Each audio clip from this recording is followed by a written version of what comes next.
afternoon, good whatever it is, wherever you are. My name's Katie O. This is Moon Mama Musings. Welcome back to my living room for another astrology peephole. For today, the 8th of October 2021, we're in a waxing crescent moon in the sign of Scorpio. And it's Judgment Day, my friends. It's Judgment Day. That's what they said. When I started looking at it, I hadn't even looked at any of the transits yet. They said it's Judgment Day. Okay. All right. Look, I'm not arguing with anyone. Pluto went direct yesterday, meaning that it's no longer down in the battlefield with us. It has retreated and it's gone, look, you know everything that you need to know to transform. Now do it. It's up to you. All right. So it's Judgment Day. They have left you off on your own. You are the little bird jumping from the nest. Will you fly or will you die? Because we all know that little birds that don't manage to fly properly end up splatting on the sidewalk. All right.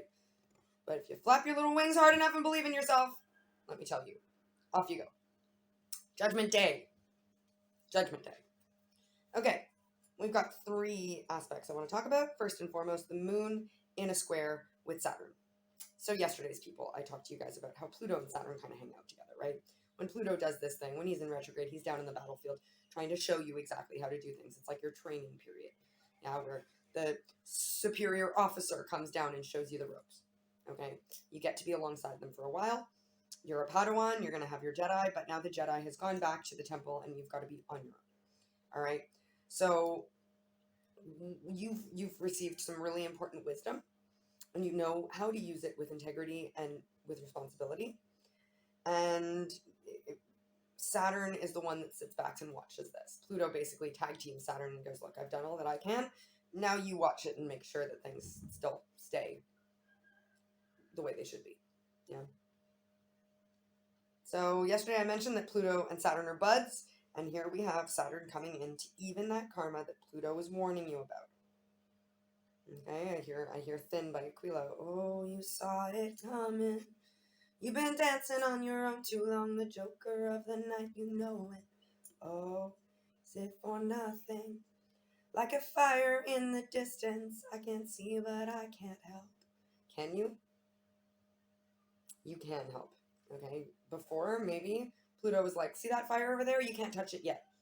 But when I go away, you're going to have to go running for that fire. All right? Like a fire in the distance, run at it now. All right? We saw this coming for some time, and we knew it would be life-changing with the moon in Scorpio. Scorpio, again, death and rebirth, sex, passion, all these wonderful things. Yeah. So we knew that there was going to be some new passion breathed into us, some new fire brought into us, but in an emotional sense. Okay? Scorpio is a water sign. But it's a weird water sign because when you look at a scorpion, do you think water? No, I don't, anyway. I think earth, maybe even fire with the venom, you know. But it's that's what it is. Scorpion. It's a very, very, very easily misunderstood sign. Okay. And with this is that we saw it coming, but maybe we misunderstood what it meant. All right. And whatever it was is that Pluto gave you the planet of transformation gave you the necessary directives, and it was up to you to interpret them. And if you were acting in your integrity and you were acting in alignment, you will be interpreting them in the way that it was intended. You're going to be right on the same page as Pluto, so that when Saturn comes in and goes like, hey, and by the way, this is a square, right? A square is a challenging, obstacle-filled. We're going to push and pull. We're going to figure out what this is. If this is a do or die, right? This is Judgment Day. So Saturn comes in challenging our emotions, our subconscious. So we knew that it would be life-changing. But did we actually heed the warning? Did we actually prepare ourselves correctly? Only you will know that, all right? The moon is also opposite Uranus, okay? Uranus is retrograde in the sign of Taurus. And normally Uranus is the planet of unexpected upheavals, of sudden changes, of explosions. You have tower moments. So, but when it's retrograde, especially in the sign of Taurus, Taurus is all about our values. It's about stability and security. It's a nurturing feminine energy, absolutely, but it's definitely about stability. So retrograde in the sign of Taurus doesn't change unexpectedly as usual. it changes according to calculated sense of values and stability and security. Okay? So the house is falling down on us right now if we've been ignoring Pluto. If you spent all the time with your mentor not listening to what they were saying and thinking you know better and thinking, I don't know why I'm in this training period. I don't know why I'm here. I already know this. I've seen this before. I already know this. I already know this. I already know this.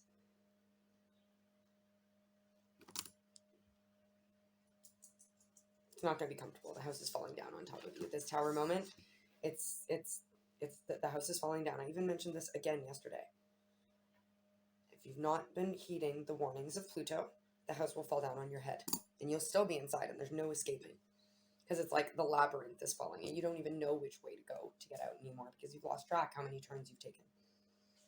But what I'm hearing is the house don't fall when the bones are good. All right?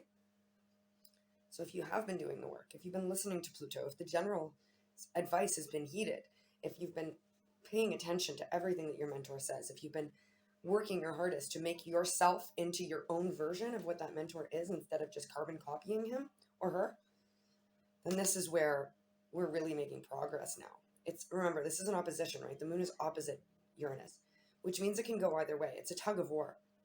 These two energies are going to pull on each other. And either they can cooperate and release the tension, or they can keep pulling and that rope will snap. And that just brings us right back to square one. Right back to square one. All right, last but not least, we have the Sun in conjunction with Mars. All right, both in the sign of Libra. So, the Sun in the sign of Libra can be like the judge, right? It's about balancing the scales, about figuring out what it is we need to do with ourselves. The Sun, remember, the sign of, or the planet of the ego, the planet of our sense of self, the planet of our outward projections of what we feel is within us. When it's in Libra, it brings in a certain amount of compassion to balance the scales, to bring things evenly, to as above, so below, to make sure that things are reciprocal. Yeah? And Mars is the warrior. It doesn't love the sign of Libra, but it can figure it out because it's still a moving forward. It's still a doing sign, but it's a micro adjustment sign, right? Libra is bringing in compassion to be able to act slowly and calculatedly. Okay? So Mars in Libra is taking baby steps and pouring love into the actions. It's to quell the ego. You know? This compassion and this baby steps that Mars is doing is jumping over to the Sun, right? It's grabbing the Sun around the shoulder and going, look, I know that you're freaking out right now. You might be having ego fits, okay? I know you're freaking out right now. But this is part of Saturn, all right? If we've been ignoring the advice of Pluto, Saturn comes in and straightens it out. And right now, the Sun might be freaking out for it, but Mars is going, look, these actions need to happen. They are actually for our greatest good. It's baby steps, but we'll get there. And even for some of you that are heeding the Sun, or heeding Pluto, you do have a new sense of self, right? And Mars is going, keep going, keep going, keep going. And you're going to know which school you're in, okay? It's funny that they made me say school, because this is all a learning process, right? So maybe, again, which Padawan are you? Are you the Padawan that listens carefully to their mentor, takes into account what they says, knows that they are in a less experienced place so that they should heed the advice and the wisdom of their mentor, but knowing that they need to put their own positive personal spin on it? Or are you the Padawan that goes, I don't need this. I don't need to be here. I know all this already. Yeah. Or even maybe it's the other way. Maybe it's the Padawan that is like not willing to actually think for themselves. They just want the mentor to tell them how to do everything. It could be that as well.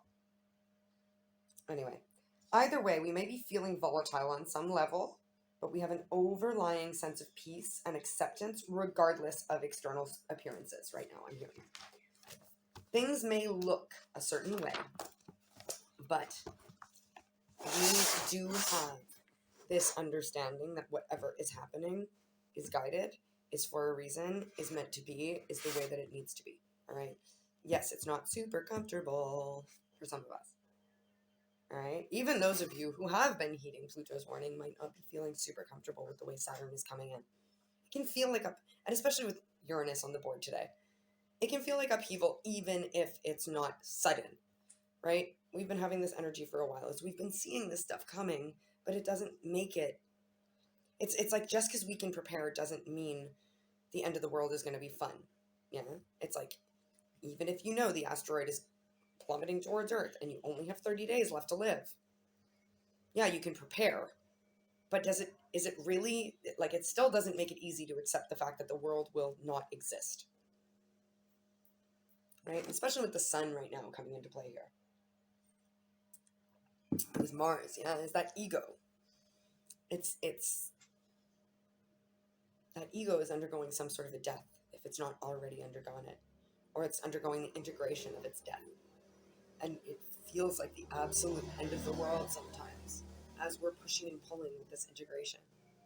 It can really just feel so overwhelming that you want to give up. There's more to it than that. There's more to it than that. All right, I'm going to pull you a card of the day from the Kanesha deck. Let's see what they got for us today, the 8th. I'm hearing for some of you today, the energies are very reminiscent of what happened during the Lion's Gate as well. The 8 just jumped out at me when I was looking at it. I know it's been 2 months. Which we talked a little bit about Taurus energy, right? And that's second house. It's all about values. It's been 2 months. Maybe we're starting to realize the value of the things that were brought up to us around the Lion's Gate. All right, we got the King of Swords as our card of the day. All right, so the King of Swords is an energy of, so first of all, the sword is it's very Mercurian energy. It's airy energy. It's about the truth. It can be about a message. Keep in mind, swords are double-edged, right? But the King of Swords is a very level-headed person. Someone that understands their intellect very well. They understand their mind very well. Yeah, they're very self-aware in a lot of ways, and that self-awareness can make them seem aloof and avoidant and despondent. I'm hearing even. Either way, this King of Swords can seem like they don't give up. It's very Aquarius energy. If any of you guys have any Aquarius in your chart or have Aquarians in your life, you know that they can be some of the most frustrating people in the world, because it's like they just shut down at some point and they're like, and you're like, hello? It's like, do you give a shit? Or,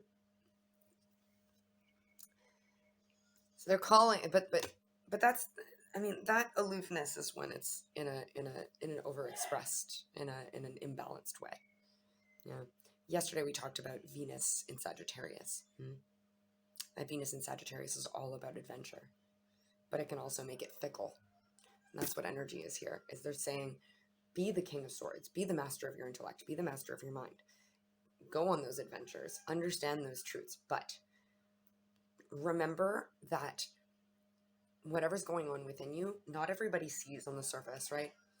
Not everybody understands the plight that you're going through unless you share it with them, right? So if there are people in your lives that are misunderstanding you right now, maybe just explain to them what the heck is going on with you so that they don't think that you're just an asshole. Yeah. This is like, look, this King of Swords is blowing a horn. Okay. So this, like I said, this is what they're saying, is this King of Swords is going, look, I understand myself well now. I'm going to get on the horn and tell people about the judgment. Right? It's Judgment Day. It's King of Swords.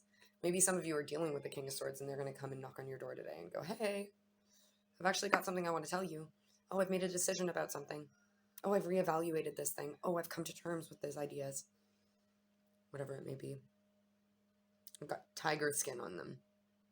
Maybe some of you guys, tigers are important. There's a cow in this card as well. Taurus energy. Again, we were talking about Taurus energy. Let's see what's under the deck. Two of Swords. Yeah, there we go. There's the 2 energy. The 2 of Swords is an interesting vibe because it can be like, I don't know how to, I don't want to make a decision. No, I'm blindfolded, so I'm not going to choose. Yeah. The 2 of Swords is about having more than one truth. Okay, so maybe this King of Swords at some point had more than one truth. this and that were true. Okay, this and that were true. They had 2 flowers, one in either hand, going, these are both looking pretty good options. I'm just not going to choose. But there's this, it looks like a coin or a gong or something behind it, but I'm seeing this as the moon. There is a cycle coming to fruition right now where this King of Swords must make a judgment. It's like I was saying today, the energy today is making that judgment.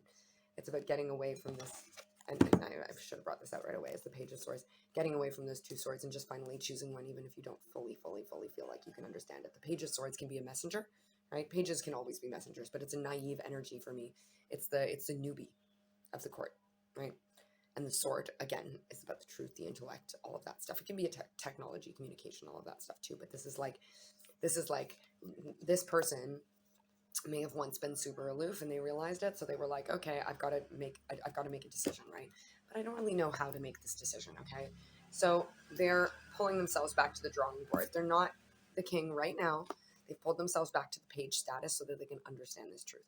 This person may have been spying or trying to gather information in a kind of sneaky way, I'm hearing. There could have been lies in the past.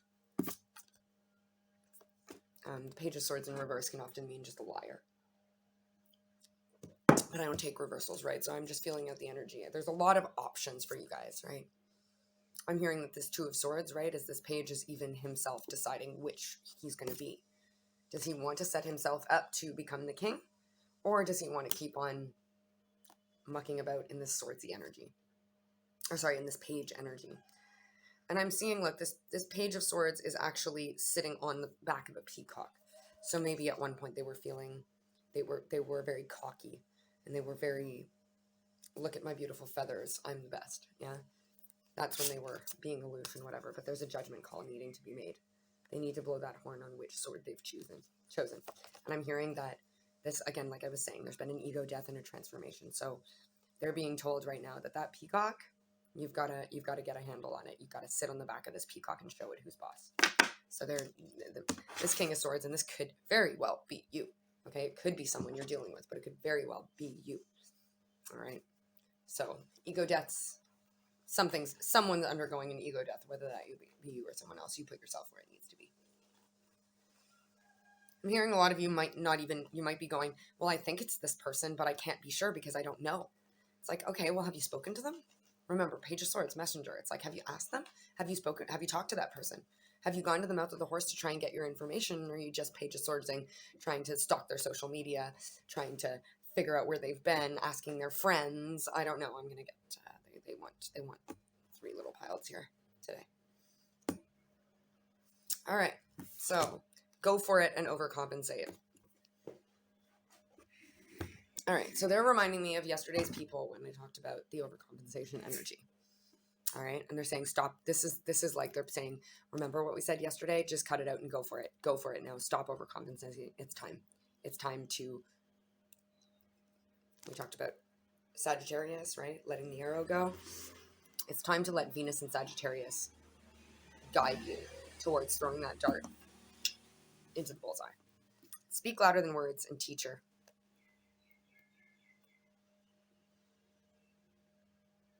Okay? Speak louder than words and teacher.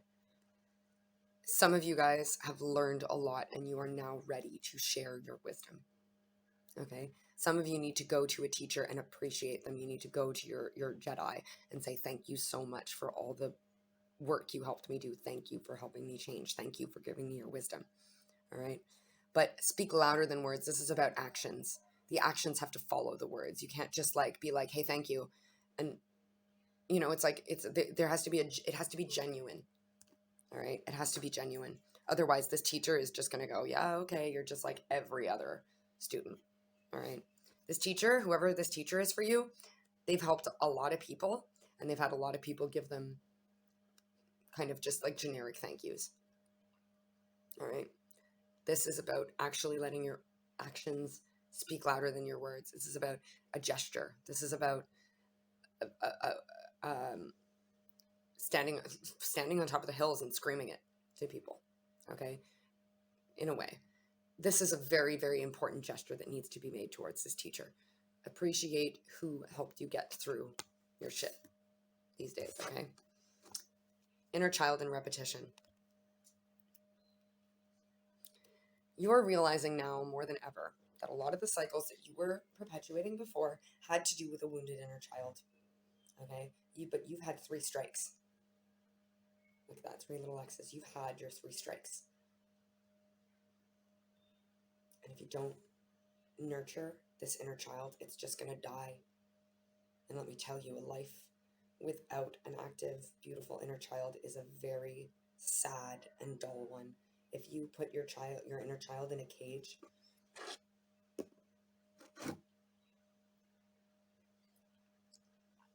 it's just brings you right back. I mentioned this. I don't even remember if it's today's people or yesterday's people. Sorry, I record in blocks, right? I record a few videos at a time. So I'm not sure exactly when I talked about this. But you know that these cycles that have been repeating don't work for you. You know that they just hurt you more and more and more and more. And your inner child is crying for you. They just want, like, they're a little child and they're just going, I just want love. I just want love. Why won't you love me? Why won't you love me? Like, why do you keep rejecting me? I don't understand. Why? This little child, it's like parts of you, oh my God, it makes me want to cry. Parts of you just doesn't understand why this love doesn't come forward. Parts of you doesn't understand. And it's because you've not nurtured this inner child. This inner child is innocent. Okay, this inner child, you, when you were a child, you never did anything to deserve the things that happened to you, okay? Because no child comes into this world deserving anything. We are all innocent when we're born into this world, okay?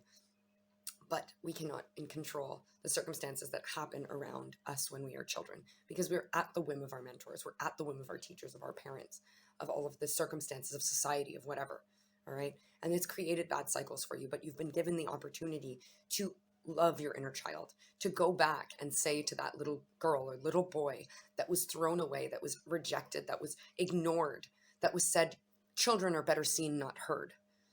Little boys don't dance. Little girls don't play with swords. You were told that you couldn't. And this created awful cycles of self-deprecation and imprisonment. And it's like you put your inner child in a cage years ago and shoved it in the garage. And the more shit you put in the garage, the further back and further back and further back and piled up around it gets. And that little child is still sitting in that cage going, surely someone will save me eventually. Surely someone will hear me eventually. Like, they keep telling me I deserve to be heard. They keep telling me I deserve love, but all I see is boxes being piled up around me and I don't see the light of day anymore. So this little child is just going to waste away and give up. Don't let that happen. Okay? If this is resonating with you, by all means, contact me. Please, I would love to help you. Or, I've got a list of resources. If you don't connect with me and you don't want to ask me about it, I can give you contacts for other people. There are beautiful workers that can help you with your inner child work. But I do that kind of work. So if you do need help with your inner child, please feel free to contact me. I do personal readings. I've got an Etsy page. My stuff is all down in the bio, my link tree with all of my links to anything that I do. My Etsy page does not have an inner child reading or inner child energy work reading, but just contact me if that's something you're interested in. Please just contact me and we can work about this. Anytime you have a desire for some sort of energy work or healing and you think that I can help you because you like my style, but it's not written on my Etsy page, just please contact me and I can always work out a deal with you. All right. Inner child though, love your little mini you. Okay. Give it the love that it deserves because it was born innocent, deserving love. And if people around you didn't give you the love that you deserved when you were a child, or gave you love but did it with conditions, or gave you love but did it in such a way that you needed to work for that love. Children are born with the inherent deserving of love and nurturing and compassion. All right, you did nothing to deserve it if you did not receive that treatment when you were a child. Yeah, and if this resonates with you and you feel like, yeah, these wounds are not healed, or no, I've never looked at this way before, it's time. You can do it. Okay, I'll be back tomorrow. But until then, I'm so sorry for anything you're going through if I've made you feel a certain way. Thank you for being a beautiful being and lending your energy to this circuit. Thank you equally to your guides and my guides, the Ascended Masters, angels, and whatever other energy were involved in bringing us these nice, clear, concise messages whenever we find them for our highest good, whether it be right now, in the near future, or distant future. I love you to the moon and the stars and infinity and beyond back, and I accept this, and I hope you do too. But if not, it's okay. Catch you next time.